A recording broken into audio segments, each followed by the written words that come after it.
Yes, bwana mambo vipi? Karibu sana. Mimi naitwa 𝒓𝒊𝒈𝒉𝒕 na leo nimepata nafasi ya kuwa na my brother from Kenya, lakini yeye ni Mkenya lakini pia amekuwa kiishi Washington. Anaitwa Simon Javan Okello. Yes, am I right? Yes, you're right. You're right. Thank you for having me. Nimeshukuru sana kwa hapa Dar es Salaam. Joto mingi lakini weather si mbaya, ni kuzuri sana. Napenda sana Dar es Salaam. Hii ndio mara yangu ya kwanza. Karibu sana. Asante sana. How is One Vibe Band? One Vibe Band is doing great. You know, we have a solid group of musicians in Kisumu and also in Seattle. One Vibe Band also backs all the artists that perform at Madaraka Festival. We did 6 cities this year, and next year we're doing 15 cities. And you know, this is the band that backs all the artists that perform at the festival. Sana. Nadhani umekuwa ukifuatilia music sana na natamani nisikie kutoka kwako pia comment zako kuhusiana na muziki wa Tanzania. Na kuuliza hivi kwa sababu kuna swali ambalo nitakuuliza mbele, lakini wewe unaonaje muziki wa Tanzania? How is it going? Na ningependa kusema kwamba muziki ya Kitanzania iko juu sana saa hizi East Africa. Ukiangalia streaming numbers za streams zenye zinatoka Tanzania, hata videos ukiangalia YouTube viewership, na hiyo inamaanisha wasanii wa Tanzania wanafanya tu kazi kabisa in terms of marketing, producing good music and working hard. Juu hakuna shortcut. Ukiangalia mtu kama Diamond saizi ni mogul, na unapata sio zamani sana alikuwa mtafutaji tu, unaelewa? Kwa hiyo lazima ufanye bidii na usiangalie tu music peke yake kama source of income, but to build different businesses. So naweza sema the music industry in Tanzania is creating other industries. For example, Wasafi Media is born out of music. That's a direct result of, you know, music. So it's great. Okay, sasa. Nitamani nikuulize hili kwa sababu you are from Kenya na utaniambia vizuri. Unajua back in the days muziki wa Kenya ulikuwa unafanya vizuri sana. Yaani ulikuwa unaona kabisa wasanii wengi wanashambulia, the music is doing good na vitu vingine kama hivyo. Kitu ambacho ilikuwa inapelekea hata sisi kuwa inspired, wa Tanzania kuwa inspired. Tukawa tunakuja Kenya kufanya video, tukawa tuna collaborate na wasanii wa Kenya. Unaona kabisa ile muziki wa Kenya unafanya vizuri. Lakini recently imekuwa kama vile muziki haufanyi vizuri, ni wasanii wachache sana ambao wanasikika, wanaweza wakahesabika. Kuna Nyenshiski, kuna Otile Brown, Sauti Soul, kuna mtu kama Khaligraph Jones, ni wachache wanahesabika. Unadhani kitu gani ambacho kimepelekea muziki wa Kenya kushuka, kuto kufanya vizuri na kuonekana sasa kwamba muziki wa Tanzania unafanya vizuri zaidi? Ukweli ni kwamba muziki ya Kenya iko sawa tu. Kitu ile inafanyika ni wanamuziki wa Kenya hawajagundua power ya media. Unapata Tanzanian music inaenea kabisa kwa sababu ya Wasafi Media. Ni media ambayo iko aligned na music na artists, so iko dedicated to promoting music and even music festivals, you know. In Kenya that's not happening. In Kenya the media organizations do not value music. They don't organize festivals like Wasafi Festival and bring on a lot of artists and, you know, create money for the music industry. You know, the more you want from the music industry, the more you have to put in. Ukiangalia music ya Nigeria kwa mfano, utapata pia ni media. Unapata watu kama kina Burna Boy wana spend pesa mingi sana kwa marketing. Unaona kwa mainstream global media kama amerelease hata song unampata NPR, unampata hata CNBC, unaelewa? Kwa hiyo inafaa Kenyan artists wa invest in media campaigns, even if it's just one single, you know, promote it like it's a festival, you know, and they can learn a lot from Tanzanian artists in regards to, you know, promoting, even if it's a single, promote it like it's the only project you will ever have, you know. If you don't put in the work, nobody will see it, you know. Inasemekana ya kwamba even if something happens and there's no picture or video, it never happened. And so Kenyan music is good. There's actually a lot of great artists. Tangu nikuje hizi wiki 3 zimepita, nimesikiza wasanii wapya wale ni wazuri na ni hatari sana, lakini hawezi jua kuwahusu kwa sababu hakuna media behind it, hakuna strategy ambaye artists wenyewe wanaweka ndio waweze kukua out there. Yeah, so that's what I think. Yeah. Sijui kwa sababu pia nilisikia watu wanasema kwamba pengine maybe Kenyan artists hawafanyi muziki wa mapiano ambao ndo trending music kwa sasa hivi duniani. Unadhani pia hiyo ina ukweli? Hiyo pia ni ukweli. Unapata amapiano yenyewe imeenea kila mahali, na Tanzania saizi some of the top rated music ni amapiano, lakini nafikiri pia wa Kenya ni vichwa ngumu, na unaona BN amerelease album juzi na aina amapiano ni solid music. Kuna pia kitu muhimu sana kwa hiyo position ya Kenyan artist ya kucheza authentic Kenyan music.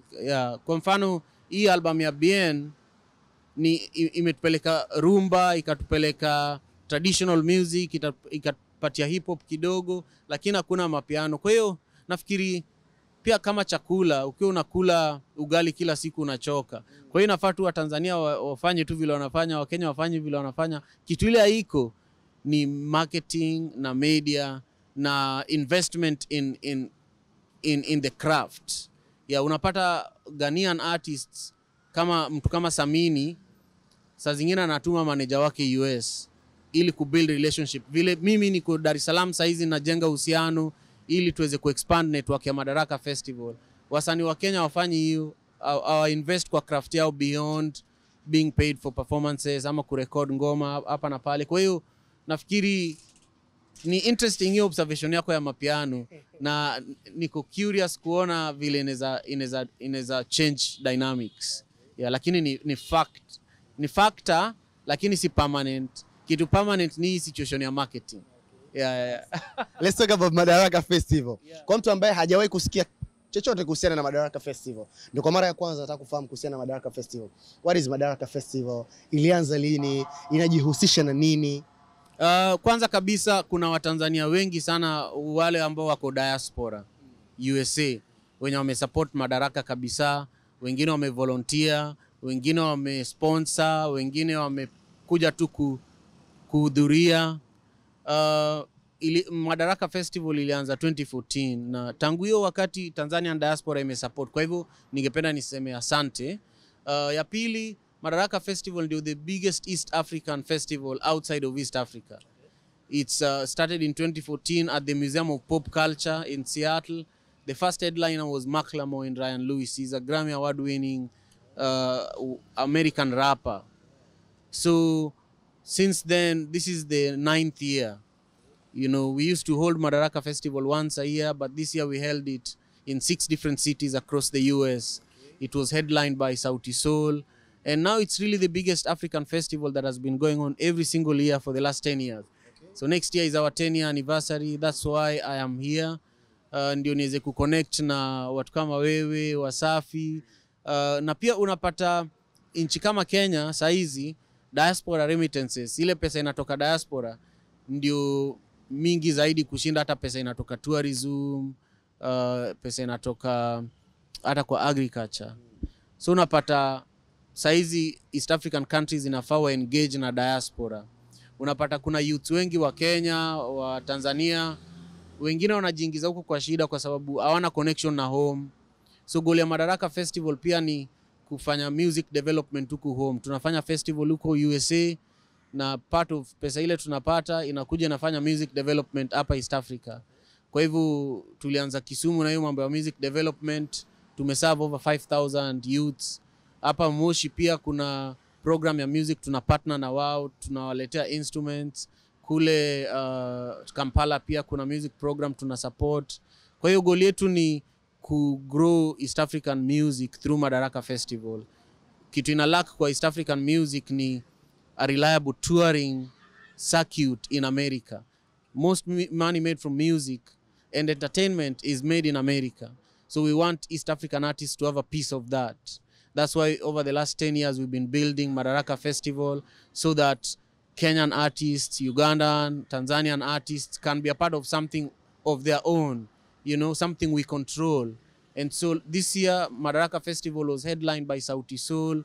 We toured 6 cities. We had over 25,000 people that attended the event. We reached over 30 million people digitally, and it was really, really exciting.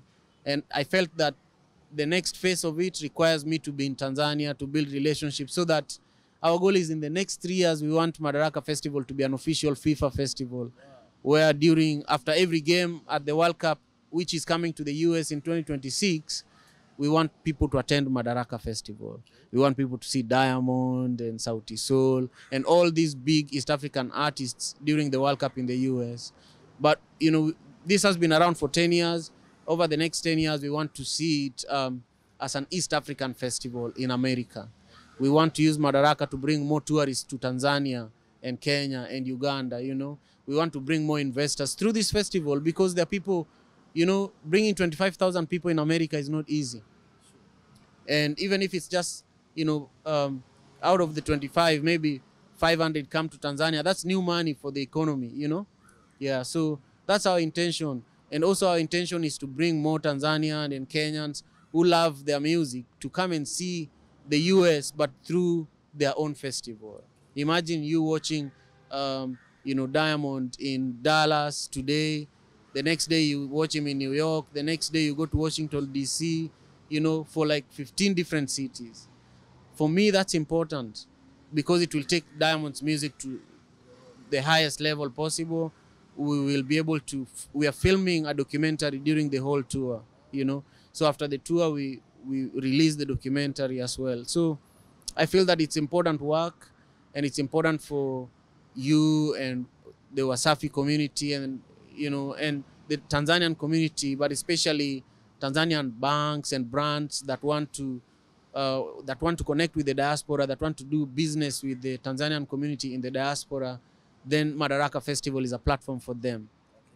Vigezo pengine ama sifa za msanii kupata nafasi ya kushiriki kwenye Madaraka Festival ni zipi? Pengine labda anajua kufanya muziki wa live ama ni kitu gani ambacho mnakiangalia mpaka msanii anashiriki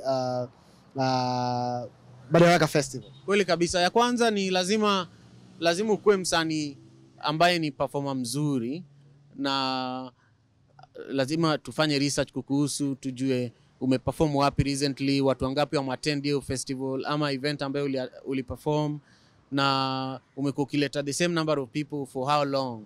Unaelewa? So tunaangalia impact ile unaweza kuwa nayo, pia in terms of kusaidia kumarket event, impact ile uko nayo in terms of when sponsors see that you're on the lineup, how will they respond to giving money to the event? Because at the end of the day, the artist has to be paid. We have to pay the production costs. So we want to work with artists that align with our values as an East African festival in America that has been bringing people together for 10 years, you know. So we don't want to work with an artist who does not want this thing to grow and become the best African festival in the world, you know. So if you can only bring 5 people, maybe we will not work with you. If you're so talented and you can only bring 5 people, then we'll find an artist that can bring the audience and give you a platform, you know. So yes, we work with the best artists, but also we work with the upcoming artists, you know. And I feel like a lot of it is relationships too, you know. So I just feel that relationships, just to summarize the answer, and what do you bring on the table in terms of marketing and in terms of attendees. Yeah. Yes, ulikuwa muda mzuri sana kuwa na my brother Simon Javan Okelo. All the way kutokea Kenya, lakini anaishi Washington, lakini pia anatokea One Vibe Band, lakini pia anasimamia, ni mratibu kutoka tamasha kubwa kabisa ama festival kubwa kabisa ya Madaraka Festival. Tumesikia vitu vingi sana, tumejifunza vitu vingi sana kuhusiana na muziki. So kama ambavyo nimekuambia, Madaraka Festival inakuja na tickets zitakuwa available kwenye digital ya itakuwa katika Ticketmaster. Okay. Ticketmaster ni the top ticketing platform in the world. Okay. Ya na tutakuwa tuna announce at Madaraka Festival pale Instagram. Okay. Wakati tickets zitaanza kusell. Okay. Ndio. So chukua tiketi yako mapema kwa ajili ya kwenda kuenjoy muziki mzuri. Mimi naitwa 𝒓𝒊𝒈𝒉𝒕 OG.